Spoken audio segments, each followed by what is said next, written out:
আগস্টের পর স্বৈরাচার সরকার পতিত হওয়ার পর যে জংশন যে এই পুলিশ বক্সগুলো রয়েছিল, পুলিশ বক্স এবং বিভিন্ন ফ্লাইওভারের যে প্লেয়ার রয়েছে সেই প্লেয়ারগুলোতে কিন্তু যে জুলাই আন্দোলনের গ্রাফিতি সেটি কিন্তু তৈরি করা হয়েছিল। এটি কিন্তু এখন রাজনৈতিক এবং সামাজিক পোস্টারে যে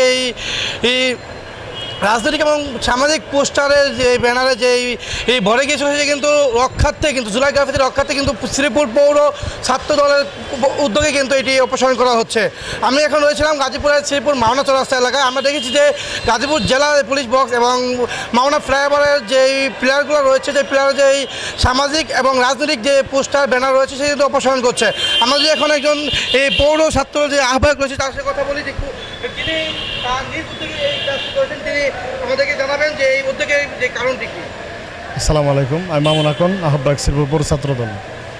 আমি গত 2-3 দিন আগে এটা লক্ষ্য করেছি, বিভিন্ন সামাজিক যোগাযোগ মাধ্যমে লেখালেখি হচ্ছিল যে জুলাই আন্দোলনে যে কালিওগ্রাফির কাজ হয়েছে, এখানে আসলে জুলাই আন্দোলনের সবথেকে একটা বড় অংশ ছিল বাংলাদেশ জাতীয়তাবাদী ছাত্রদল, আপনারা জানেন। তো এখানে সকল দল বল নির্বিশেষে যারা জুলাই আন্দোলনে অংশগ্রহণ করেছে সকলের একটা পরিশ্রমের ফসল কিন্তু এটা। তো আমার এনসিপির কয়েকজনের সাথে কথা হয়েছে, বিভিন্ন রাজনৈতিক নেতৃবৃন্দের সাথে আমার কথা হয়েছে, বিভিন্ন সংগঠনের, যে এটা অন্তত দুঃখজনক। আমি বলেছি যে খুব অল্প সময়ের মধ্যে এটা আমি যারা আছে তাদেরকে নিয়ে আমি এটা অপসারণ করব। আজকে ইনশাআল্লাহ সকালবেলা চলে আসছি। আমার প্রত্যেকটা ওয়ার্ড ছাত্রদলের নেতৃবৃন্দরা আমার সাথে ছিলেন, তারা অনেক পরিশ্রম করেছে সকাল থেকে। এই ফ্লাইওভারটা কিন্তু অনেক বড়, প্রত্যেকটা প্লেয়ারের মধ্যে কালিওগ্রাফির কাজ করা আছে এবং এই কাজের উপরে আপনি দেখছেন যে ব্যানার ফেস্টুন দিয়ে একদম পরিবেষ্টিত করে রাখা হয়েছিল বিভিন্ন দলের বা সামাজিক রাজনৈতিক সব। তো আমি আপনাদের মাধ্যমে একটা মেসেজ দিতে চাই, আগামীতে যেহেতু এটা জুলাই আন্দোলনের একটা স্মৃতি, তো আপনারা যারা আছেন বিভিন্ন রাজনৈতিক বা সামাজিক লোকজন, আপনারা কোনো ব্যানার ফেস্টুন লাগানোর ক্ষেত্রে অবশ্যই এই বিষয়গুলো খেয়াল রাখবেন, যেন কোনো কালিওগ্রাফির উপরে কোনো ধরনের ব্যানার ফেস্টুন কেউ না লাগায়।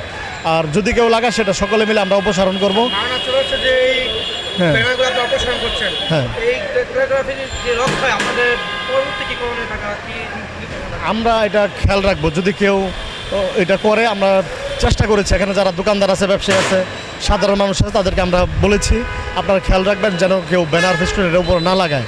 আবার সবাই তো কাজের লোকের মাধ্যমে এই ব্যানারগুলো লাগানো হয়, ফেস্টুনগুলো লাগানো হয়, যার কারণে তারা বুঝতে পারে না আসলে কোথায় লাগাইতে হবে।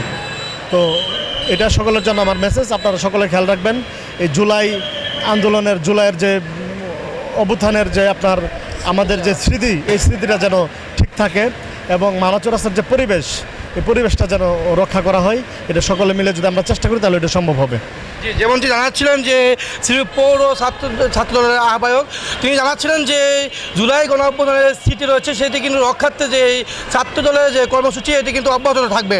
গাজীপুরের শ্রীপুরে জুলাই আন্দোলনের যে গ্রাফিতি রয়েছে, সেই গ্রাফিতিতে সর্বশেষ জানাতে আমি যুক্ত হয়েছিলাম মুভিবাংলা টেলিভিশনের MS হৃদয় খান, গাজীপুর।